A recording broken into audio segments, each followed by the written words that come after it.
السلام علیکم، I am سابیہ Rafi اور آئی ایم اے جرنلسٹ۔ ساحر لودھی نے اپنے پروگرام میں جو ایک ڈیبیٹر کو بیچ میں رکوا کر بات کی، اس میں سب سے پہلا جو پوائنٹ میں بتانا چاہوں گی وہ للکار کا ایک لفظ استعمال کیا گیا تھا۔ سب سے پہلے کہ اس کی طرف میں بعد میں آؤں گی کہ وہ للکار تھی یا نہیں تھی، لیکن ایک پل کے لیے مان لیتے ہیں کہ وہ للکار تھی۔ یہاں ایک بات جس کو میں بھی مانتی ہوں، جس کو آپ بھی مانیں گے اور جس سے تمام تقریباً لوگ جو ہیں وہ اتفاق کریں گے، جملہ کہا جاتا ہے الفاظ سے زیادہ تاثیر یا الفاظ سے زیادہ اصل لہجہ رکھا کرتا ہے۔ اگر ایسی بات ہے تو دو ایگزامپلز ہیں، مان لیا کہ للکار ہی کہا تھا، دو ایگزامپلز ہیں۔ ایک طرف ایک لڑکی کھڑی ہے جو کہ اپنی ڈیبیٹ کے دوران یہ بولتی ہے، اے قائد ذرا تم آ کر دیکھو کن ہاتھوں میں سونپ دیا ہے جان سے پیارا پاکستان۔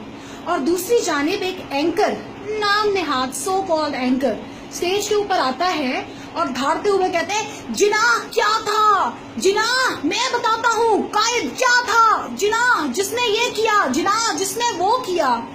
اگر ہم اس جملے کو ذہن میں رکھیں کہ الفاظ سے زیادہ تاثیر لہجوں کی ہوا کرتی ہے، تو پھر میرا خیال سے للکار وہ نہیں تھی جو اس بچی نے بولا، بلکہ للکار وہ تھی جو کہ خود وہ نام نہاد اینکر جس لہجے میں بات کر رہا تھا اسے للکارنا کہا جاتا۔ سیکنڈ تھنگ، اب میں اس طرف آتی ہوں کہ وہ للکار تھی یا نہیں تھی۔ اس دنیا میں سب سے زیادہ عزیز اگر کسی رشتے کی بات کی جائے تو ماں کا رشتہ ہے۔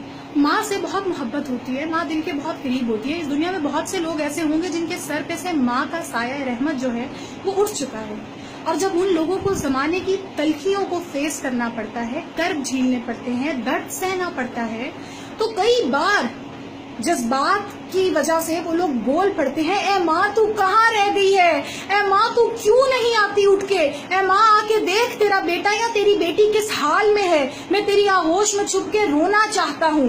یہ الفاظ ہوتے ہیں۔ کیا اس کا مطلب یہ ہے کہ ہم ماں کو للکار کے بلا رہے ہیں، یا ہم کہہ رہے ہیں کہ ماں تو نے تو اب تک کیا ہی کچھ نہیں ہے، یو ہیو ڈن نتھنگ، ماں تو سو رہی ہے، تو مزے میں چل کر رہی ہے؟ ایسا ہرگز نہیں ہوتا۔ اٹ مینس کہ ہمیں ماں کے ساتھ وہ ہمارے سینٹیمنٹس جڑے ہوئے ہیں کہ ہمیں لگتا ہے کہ اس درد میں بھی ہماری ماں اگر آج ہوتی تو وہ ہمیں یہاں سے بچا لیتی۔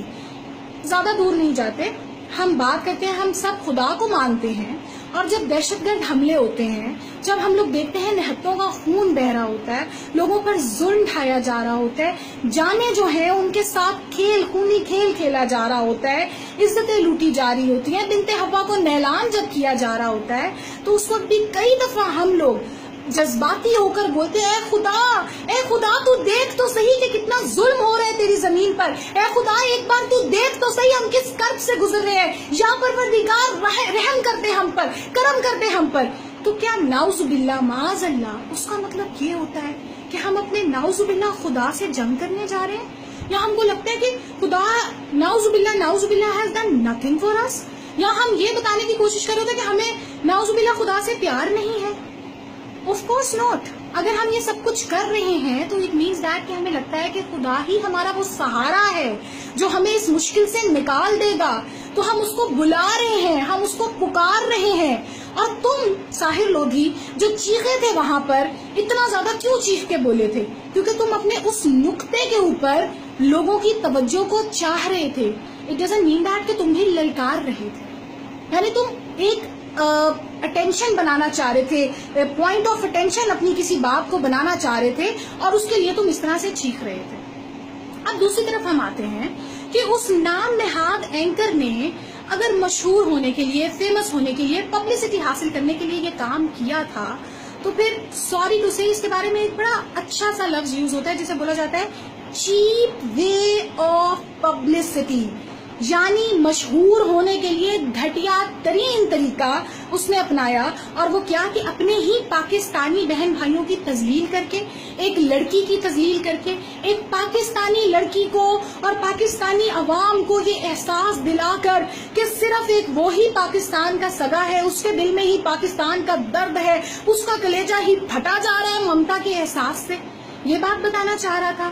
اس کو لگ رہا تھا کہ وہ تمام لوگ جو وہاں بیٹھے تالیاں بجا رہے ہیں وہ غلط کر رہے ہیں. There was no problem with the audience who were sitting there and were clapping for that girl. There was a problem in his mind, Sahir لودھی's mind. آج کل سیزن ایسا ہے, آج کل موسم ایسا ہے, کیڑوں کی, انسیکٹس کی کتنی قسمیں ہیں.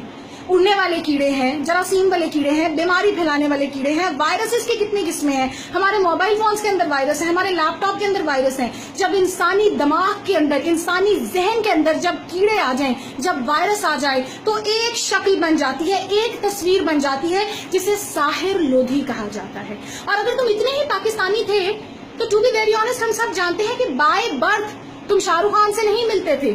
اٹ مینس کہ تم نے محنت کی شاہ رخ خان جیسا دکھنے کے لیے, ایک بھارتی اداکار جیسا بننے کے لیے, اس کے جیسے ایکسپریشنز دینے کے لیے, اس کے جیسے سٹائلز کاپی کرنے کے لیے سو کال چیپ وے تم نے اپنایا.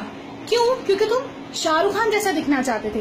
اگر تمہارے دل میں پاکستان کا اتنا ہی درد تھا تو تم نے کبھی اتنی کوشش اسی قائد کے لیے جس کی 2-4 باتیں جو تمہیں آتی تھی وہ بتا کے تم ہیرو بن گئے. تمہیں اتنا تو پتا نہیں ہے کہ 6ٹھی-7ویں کلاس میں جو قائد اعظم کے لیے 14 نکات پڑھتے تھے, آج وہ زبانی نکات تو تم سنانے کی اہلیت نہیں رکھتے ہوگے. وہ جو فرمان ان کے ہم پڑھ کے اپنے پیپرز میں ہر بچہ لکھ کے آتا ہے, ان میں سے 2 سے 4 فرمان تو تمہیں اب یاد بھی نہیں ہوں گے. تو پھر تم کون سی باتیں کرتے ہو؟ صرف اتنے نالج کے اوپر جتنا تمہیں پتا ہے اس کے اوپر دوسرے کے نالج کو ٹیسٹ کرنے والے تم کون ہوتے ہو؟ تمہیں یہ اتھارٹی کس نے دی ہے؟ یو آر نتھنگ ساحر لودھی. اور اگر تم اتنے ہی پاکستان کا جذبہ رکھتے ہو تو پھر اتنی کوشش ویسا ہی قائد اعظم بننے کے لیے تم نے کیوں نہیں کی؟ اتنی کوشش علامہ اقبال جیسا بننے کے لیے تم نے کیوں نہیں کی؟ اتنی کوشش سر سید احمد خان جیسا بننے کے لیے تم نے کیوں نہیں کی؟ اتنی کوشش مولانا جوہر علی جیسا بننے کے لیے کیوں نہیں کی؟ اتنی کوشش مولانا شوکت علی جیسا بننے کے لیے تم نے کیوں نہیں کی؟ اتنی کوشش محمود غزنوی جیسا بننے کے لیے تم نے کیوں نہیں کی؟ اتنی کوشش محمد بن قاسم جیسا بننے کے لیے تم نے کیوں نہیں کی؟ اتنی کوشش ٹیپو سلطان جیسا بننے کے لیے کیوں نہیں کی؟ اور اتنی کوشش انسان دکھنے کے لیے تم نے کیوں نہیں کی ساحر لودھی؟ کیوں نہیں کی؟ کس بیس کے اوپر آج تم وطن کی بیٹی کو بے عزت کرتے ہو اور اس کے بعد معافی مانگ لیتے اور معافی میں بولتے کہ میں اپنے تلخ رویے کی معافی چاہتا ہوں؟ اور بچی آج بھی کہہ رہی ہے کہ اس بات کی معافی کیوں نہیں مانگی گئی کہ میں نے کوئی للکارا نہیں تھا اپنے قائد کو. مجھے یہ کہہ دیا گیا کہ اوکے آئی ایم سوری کہ بینگ اے فیمل تمہارے ساتھ میرا رویہ سخت ہو گیا تھا. میرے پوائنٹ کو کیوں نہیں بتایا گیا کہ اس کو للکارنا نہیں بولتے ہیں؟ اس بچی نے لکھا تھا اور کہا بھی تھا اپنی ڈیبیٹ میں کہ میں نے جون سا الفاظ استعمال کیے وہ کسی اور کی شاعری تھی, کسی اور کا لکھا ہوا تھا جس نظم کا عنوان تھا قائد اعظم سے خطاب, اور ایک نظم اس صبا رضوان کے لیے میں نے خود لکھی ہے اور اس کا ٹائٹل ہے, اس کا عنوان ہے ساحر لودھی کو للکار. اور وہ نظم ہے گھٹیا ڈھونگی چہرے سے, گھٹیا ڈھونگی چہرے سے فریب میں لپٹے لفظوں کی جھوٹی تجارت کرتے ہو. اس دور کے تم ایک فتنے ہو, اس دور کے تم ایک فتنے ہو, غدار کے تلوے چاٹ کر تم تذلیل اپنوں کی کرتے ہو, بے حس بدنام سے بندے ہو. اس دور کے تم ایک فتنے ہو, اس دور کے تم ایک فتنے ہو, منافقت میں لپٹے اعمال کو دیکھو, شرفا کی ردا کو چھین کر تم عزت کی باتیں کرتے ہو. اس دور کے تم ایک فتنے ہو, اس دور کے تم ایک فتنے ہو, اور مانگے کی ہے ذات تمہاری, مانگے کی ہے ذات تمہاری, اغیار کی نقل خود کر کے تم بڑے پاکستانی بنتے ہو. اس دور کے تم ایک فتنے ہو, اس دور کے تم ایک فتنے ہو. اس ملک کی بیٹی عزت ہے, اس ملک کی بیٹی عزت ہے, وہ فخر بھی ہے اور مان بھی ہے. خود تم میں کیا ایمان بھی ہے, اور پاپی خود تم کتنے ہو. اس دور کے تم ایک فتنے ہو, اس دور کے تم ایک فتنے ہو. خدا حافظ.